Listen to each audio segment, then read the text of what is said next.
শেষ 12 ম্যাচের মধ্যে 9 পরাজয়, জয় একটি এবং বাকি দুটি ড্র। ব্যক্তিগতভাবে এমন বাজে অবস্থায় কখনোই পড়তে হয়নি ম্যান সিটি বস পেপ গার্দিওলাকে। বর্তমানে তার দল আছে লিগ টেবিলের 6ষ্ঠ স্থানে। আপাতত ঠিক কোনো পরিকল্পনাতেই দলকে সাফল্য এনে দিতে পারছেন না সময়ের সেরা এই কোচ। এমন দুঃসময়ে পেপ গার্দিওলা বিকল্প হিসেবে খুঁজে নিয়েছেন নিজের পুরাতন অস্ত্রকে, যাকে বিশ্বসেরা হয়ে উঠতে গার্দিওলাকে সাহায্য করেছিলেন সবচেয়ে বেশি। সেই লিওনেল মেসিকেই আবার নিজের দলে পেতে চাইছেন স্প্যানিশ এই কোচ। পেপ গার্দিওলার বিশ্বাস, সর্বকালের অন্যতম সেরা তারকা লিওনেল মেসি পারেন সিটিজেন্সদের চলমান সমস্যা থেকে বের করতে।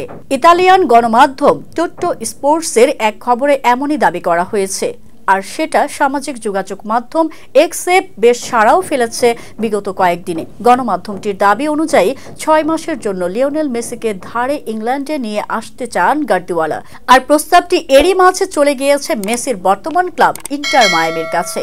সেখানকার মালিক ডেভিড বেকহাম আবার এই চুক্তির সমস্তটাই ছেড়ে দিচ্ছেন মেসির হাতে। কিন্তু এসবই এখন পর্যন্ত গুঞ্জন ও কাগুজে আলাপ।